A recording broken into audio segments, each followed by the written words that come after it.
I could give long introductions, but that would mean you would have less time to speak, and that seems counterproductive.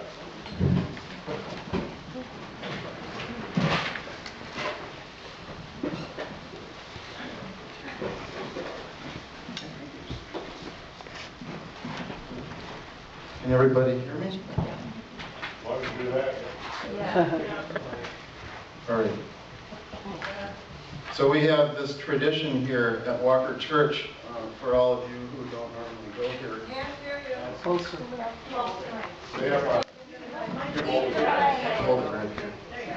We have this tradition here at Walker, for all of you who don't normally come here. We have member speakers, at least, once a month? And I've thought about doing this for the last 10 years since I joined Walker, but haven't gotten around to it. And recently I thought I better do it while I still can. So and I volunteered to do it today because it's my birthday.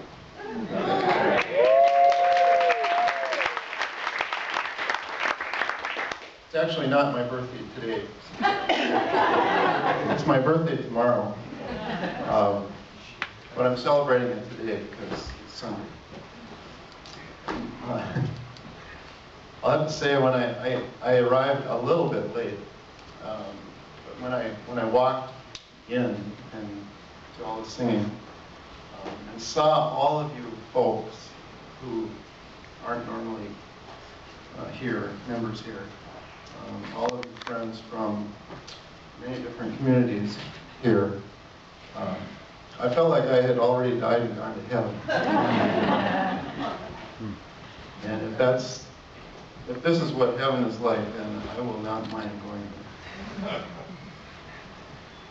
there. So I had to figure out what I was going to talk about today, and I went through several different ideas of topics.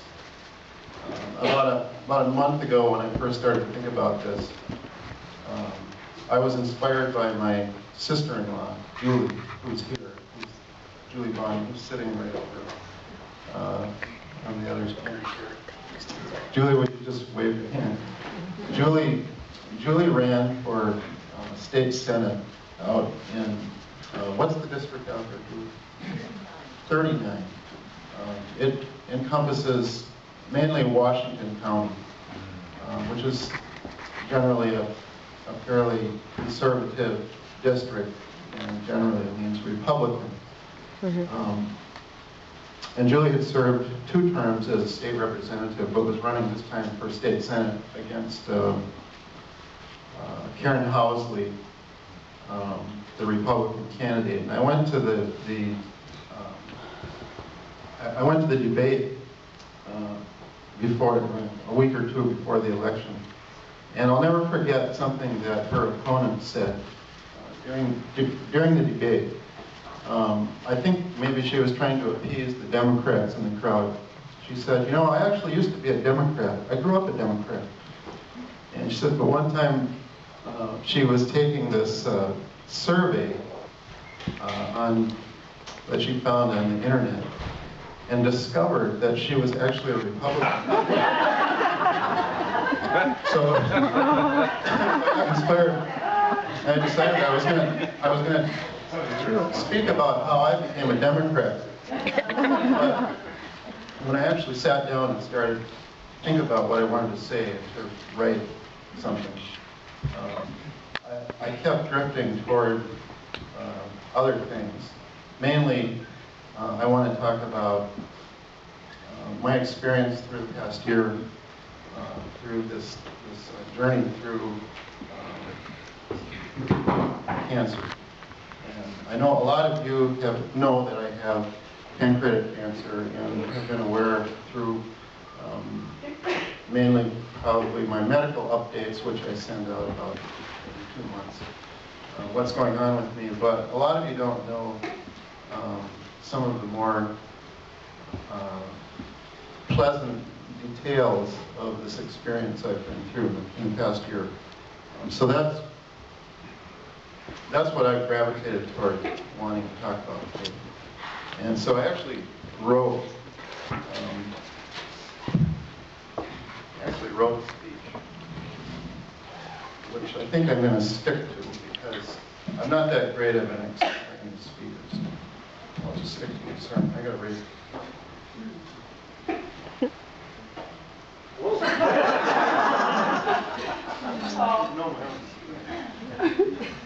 Okay. So 14 months ago, I was just beginning chemotherapy for pancreatic cancer.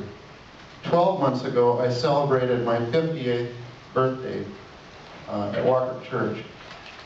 Many of you were here and remember what a good time I had. The odds were then that I wouldn't live to see my 59th birthday. But I'm happy to still be here. In fact, I would not hesitate to say that I have just lived the best year of my life. How can this be, given that I have endured 27 chemotherapy infusions during that time? I would definitely not include the chemotherapy treatments as part of the good times. But that's what I want to talk to you about today, is the good times I've had during the past year. Before I talk about the good times, however, I want to tell you where I am right now. I just learned on Wednesday that the round 2 chemotherapy is no longer working. My oncologist said there's no point in continuing the treatment. In early October, my tumor marker was 136. In early November, it was 196. And last week, it was 350. So today, I'm faced with 2 choices. One, I can try round 1 chemotherapy again, which usually doesn't work. Or 2, I can enter the home hospice program. The doc said I should decide on this by Wednesday. And I'm actually speaking with the home hospice people on Tuesday. So I ask for your prayers as I ponder this decision. Well, back to my assertion that I've just lived the best year of my life. You might wonder, how does one with terminal cancer have such a good time? Here are the top 7 reasons. I could have listed 10, but I ran out of time and space. First is that I'm still in relatively good health. I have been able to continue most of my usual activities: volunteer work, recreation, workouts at the Y. And until recently, I have slept well. Becky, Eunice, and I did 10 book signings events this year. Becky and I went canoeing and biking regularly this summer. We went to Winnipeg Folk Festival in July, and then to Denmark and Norway for 3 weeks. I went on a week-long canoe trip this fall, and you can check out my photo albums on Facebook if you'd like to see what else I've been up to. Second, I have Becky supporting me and helping me. And I have many friends and family who are there for me also. Here are 2 examples. After my chemotherapy treatments, Becky always comes over and reads to me. I might feel sick and nauseated, but I can still lie in bed and listen to a good story. Second, many friends have invited Becky and me over for dinner. Many of you here have done so. Dawn and Alice set the record, though. I won't tell you how many times, but they've had us over many times for dinner.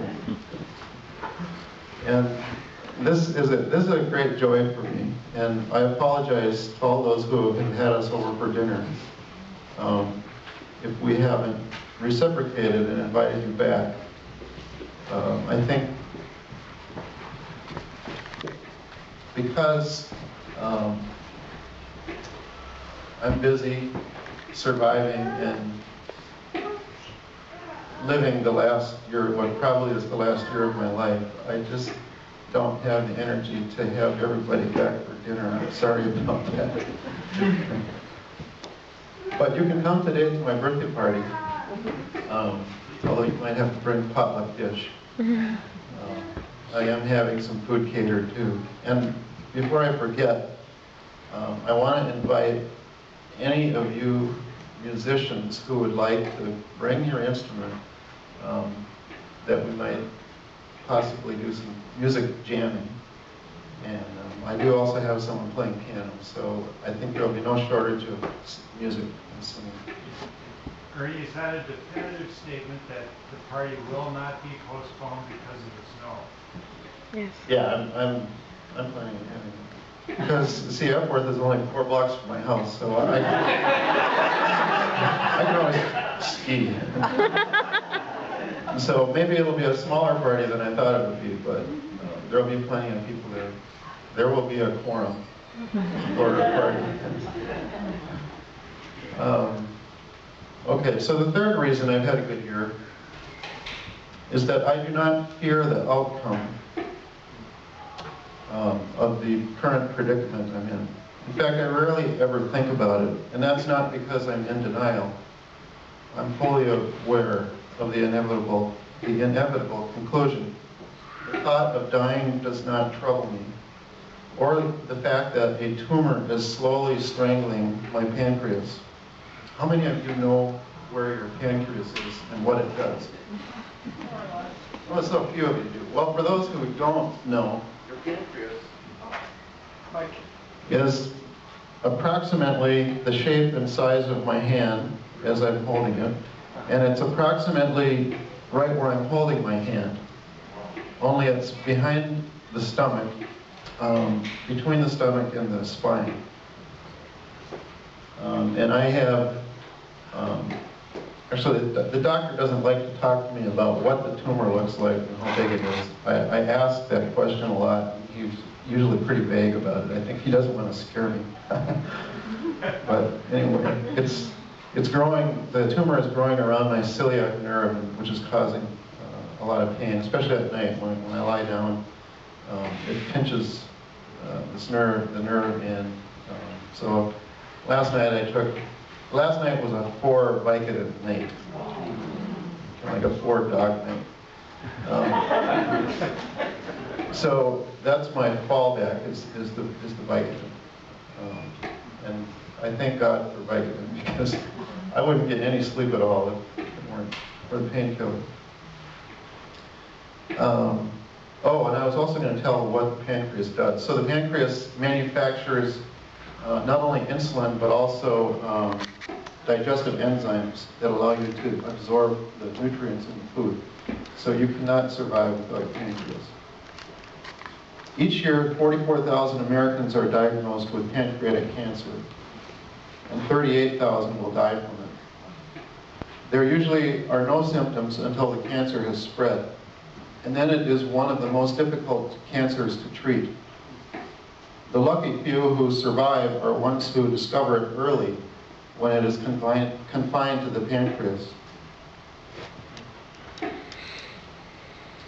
Then it can be resected or surgically removed. Even among these lucky ones, 75% will die within 5 years. Part of not fearing the cancer is being able to talk about it. Jerry Bretsky taught me that. Now, for those of you who didn't know Jerry Bretsky, he was a prominent member here at Walk Community Church, and a few years ago died of mesothelioma, which is cancer of the lining of the lung. And so every Wednesday night, he and Casey had a party at their house, and everybody would come and share time with Jerry. And I used to ask Jerry, how how do you feel about dying? And he would say, I've lived a good life, and I'm not afraid to go. And then he would say, thank you for asking. Jerry kept his mortality in the open. We all knew he was going to die, yet we celebrated his life with him right up until the end. He did not approach his death alone.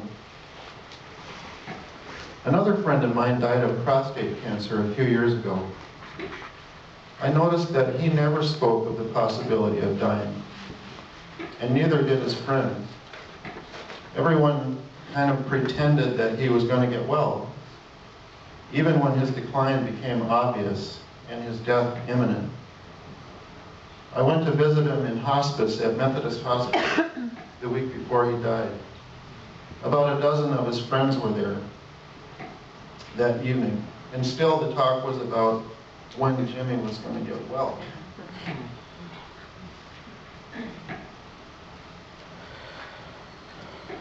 At one point, everybody left the room, and I was alone with Jimmy.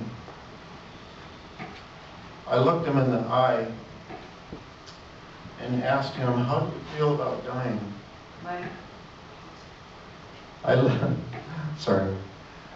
I asked him, how do you feel about dying? I'm scared, he replied. Until you asked, nobody would talk about it. And later he thanked me for bringing it up. Dying can be a scary prospect, but I feel blessed and comforted when I can talk about it openly.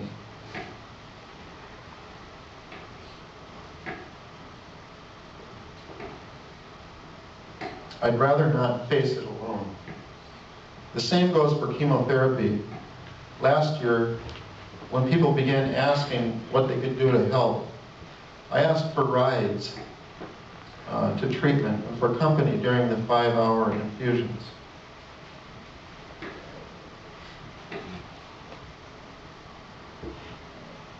Okay. Thanks to many of you, I never had to sit through a treatment alone. There was always someone with me. Facing life with open eyes means facing death with open eyes. I heard 2 important anecdotes shortly after I was diagnosed. One was from a social worker friend at a retreat. She said, ever since I worked in hospice, I have not been afraid to die. The reason was because she had witnessed how comfortable and peaceful people are when they approach death. The other thing I heard was this story told by Steve Jobs' sister. He died of pancreatic cancer 14 months ago, the same week I was diagnosed. She said he died surrounded by his loved ones. In his last moments, he was lying in his bed, looking up at the loved ones gathered around him. Then his gaze turned upward, and he said, "Oh, wow. Oh, wow. Oh, wow." Those were his last words. I think about that often. Dying might actually be an oh, wow experience. So the 4th reason I've had such a good year, and here's the spiritual part of my message. I do believe in the concept of heaven.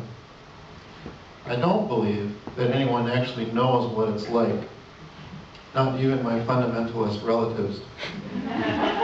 To me, heaven is a great mystery.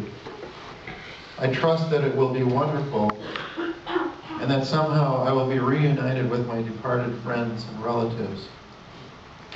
That's enough for me just to know that heaven is a great place, and that it is my final destination. Some of my relatives have challenged me on that. How do you know you are going to heaven, one asked. I just know, I replied. And that's true, I just know. I just know that. In some ways, death is like birth. Going through a birth canal can be a painful thing. Yet on the other end comes unimaginable possibilities.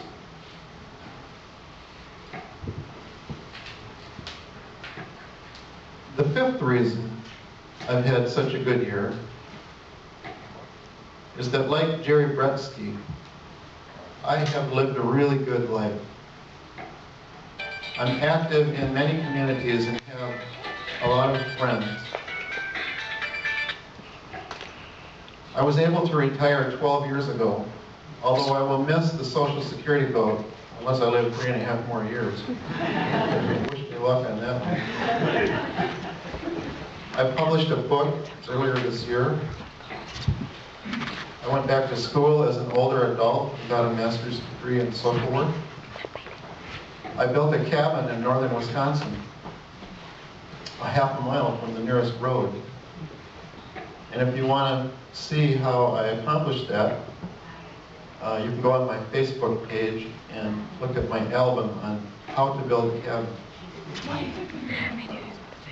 with no road.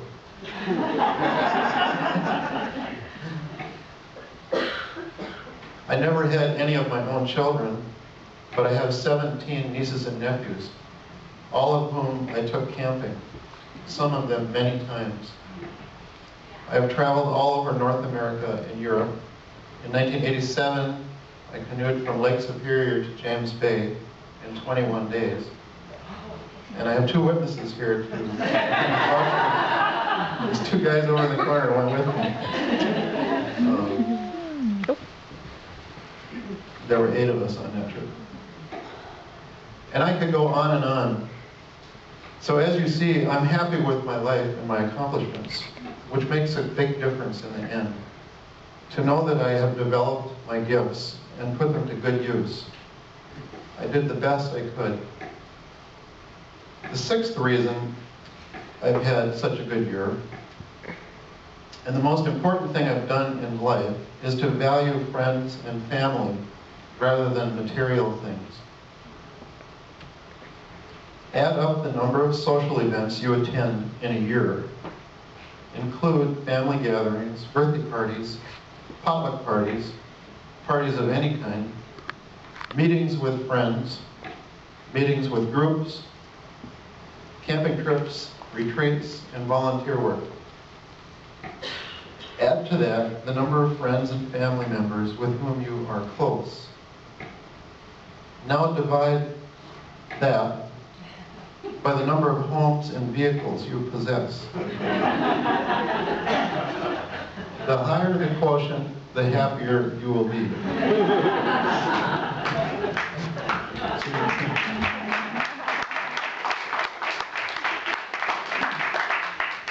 You can do the math later. But I know some people whose quotient is less than 1, and I know some people whose quotient is, like 300 or 500. So it makes a big difference how you live your life. Some of the happiest people I know are people who have, let me start that again. Some of the unhappiest people I know are people who have a lot of possessions. One of the best illustrations of this I observed on a trip in Mexico in 2005. I was traveling alone, mainly by bus through central Mexico. I decided to take the Copper Canyon train from the west coast to Chihuahua in the north central highlands. There are 2 trains, the first class train and the second class train. The first class train is for people with money, generally tourists. The second class train is for locals. It moves slower and stops at all the small towns. I took the second class train. It was completely full of Mexicans. About 400 or so on 5 or 6 train cars. There was one other white guy. He was from Sweden and about my age. I sat with him. At first I was annoyed by how slow the train was going. I went to the vestibule between cars and looked out of the open windows. 8 or 10 children followed me wherever I went, offering me candy.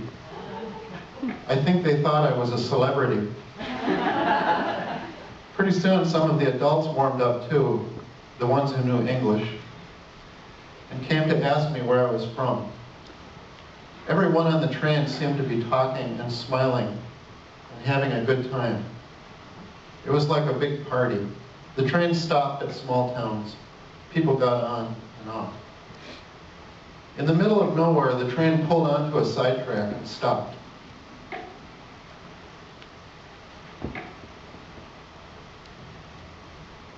After waiting 20 minutes, I started to get annoyed. What the blank are they waiting for? Then it came from the other direction, a train pulling 15 or 20 flat cars. On each flat car were 2 glistening motorhomes, white ones and silver ones. The owners, usually a man and a woman, were sitting in the front seats, peering out the windshields, looking bored and lonely. I looked again at those around me, talking, laughing, and smiling, and back again at the Americans in their aluminum cocoons. I will never forget how much happier those Mexicans appeared to be. They were almost certainly very poor, all of them. Yet they were having so much more fun than the Americans, isolated in their motorhomes. The 7th reason for having such a good year is that I know how to cope with fear. I learned this 30 years ago when I was treated for Hodgkin's disease. Back then I was afraid of everything: the chemotherapy, the nausea, the vomiting, and the 50-50 chance of surviving. 6 months into the treatment, I was consumed by fear and pessimism. I went to my oncologist and said, "I can't take it anymore. Do something for me." "Okay," he said, "you have 2 choices. You can get a prescription for medical marijuana, or you can go to Dr. Mayer and learn self-hypnosis." I went with the self-hypnosis. And that made all the difference. Dr. Mayer was a family practice doctor, a general practitioner who took an interest in teaching people this coping mechanism. The technique involves picturing in your mind a setting in which you feel completely safe, a happy place that induces security and tranquility. My happy place was in a canoe, floating down the St. Croix River. The more you can embellish the scene in your mind, the better. When a fearful thought pops into your mind, let that be the trigger to imagine your happy place and all of its pleasant details. Dr. Mayer said the technique works for about half of his clients. I was one of those. I got so good at it that fear became a thing of the past. It's so simple, why hadn't I thought of this myself? So these were 7 reasons why the past year has been such a good one. Now I want to ask you, because here we have response time after the sermon. That's the tough part about being a pastor at Walker Community Church. After you get done preaching, you have to let people speak their mind also. And I encourage you to ask me questions and to also comment on your ideas and experiences around this issue of time. I had a question. You strike me as being one of the most healthy and most energetic, and you strike me as being one of the most energetic and healthy lifestyle people that I know. It doesn't make sense to me that you would have 2 kinds of cancer. Would you maybe explain that a little bit?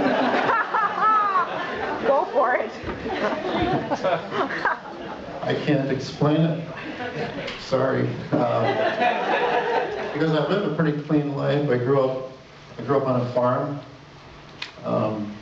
eating mostly vegetables from a garden that weren't treated with anything. Although we did use farm chemicals in the fields, and so I've often wondered if that had anything to do with possibly my getting Hodgkin's disease. I remember milking the cows. In the summertime, the cows would come in the barn every day. In the evening, you'd call the cows home. They'd go in the barn, into the stanchions. You'd shut the stanchions, and the first thing you'd do is go around with a sprayer, a hand sprayer.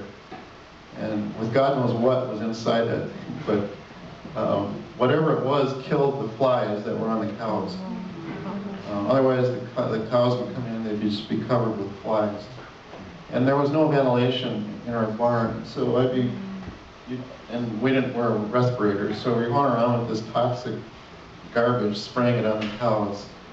And of course, when I was that age, I didn't think too much about what I was doing, or what it was doing to my body, but I often wonder if that had anything to do with it. So I'm sorry if I can't fully respond. Any other? First of all, Ernie, thank you so much for sharing that story. And this might be really forward, but is there not a third option? I mean, I'm standing here looking at you today, and you're so vibrant. The notion of going into hospice, it's like, is there a third option? Yeah, a miracle. Anyone here know how to perform miracles? I'm also seeing a naturopath, so I'm not just pursuing the traditional medical model, which is basically chemotherapy, radiation, and surgery.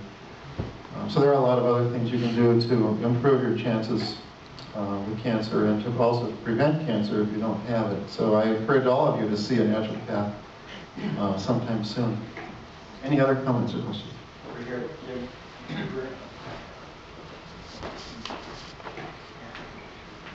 Thank you. This is a little repetitive. You and I talked a week ago about my friend Jody, who died at the age of 32.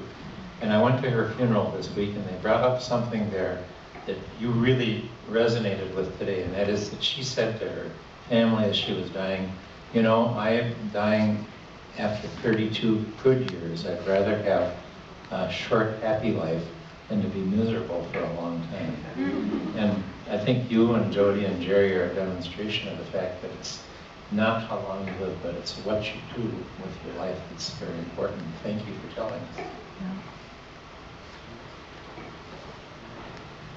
Ernie, I want to thank you for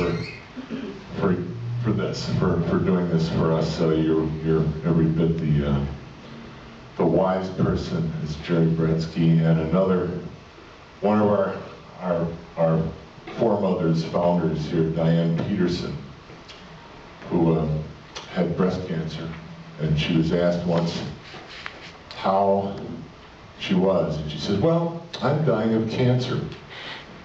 She says, "I'm dying. I have cancer, I'm dying. So are you." Neither of these people face death blindfolded. Thank you, Tom. Anyone else?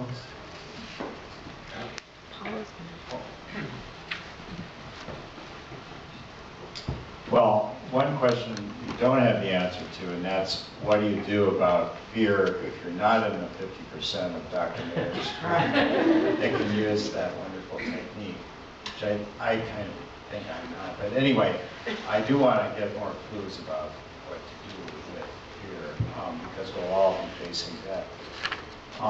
And any other? Well, and I also want to say thank you so much, Ernie, and I wish to heck I'd had you over for dinner before now.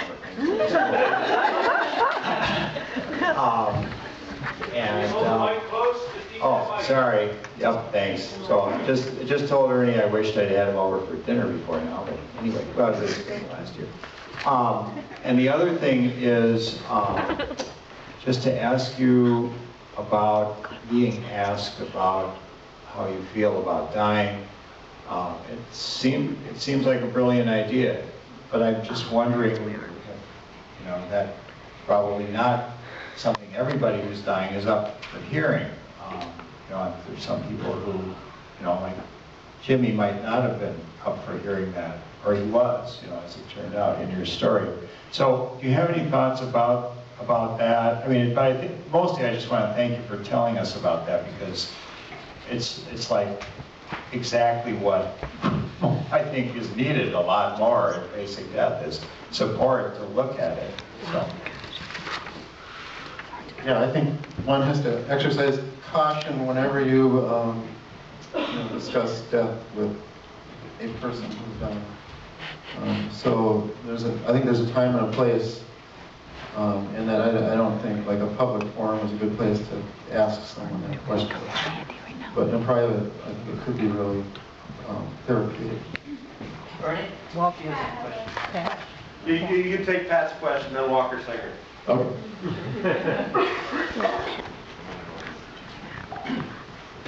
I have to tell you that I love you.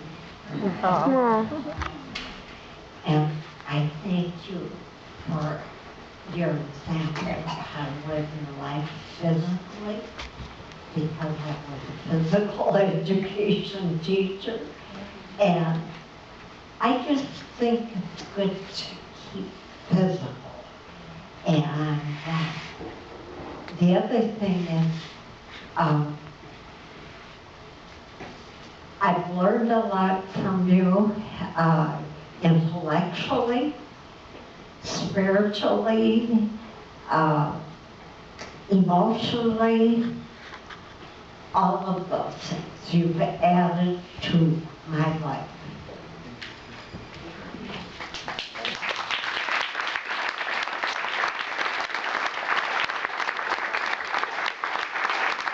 I would like to continue.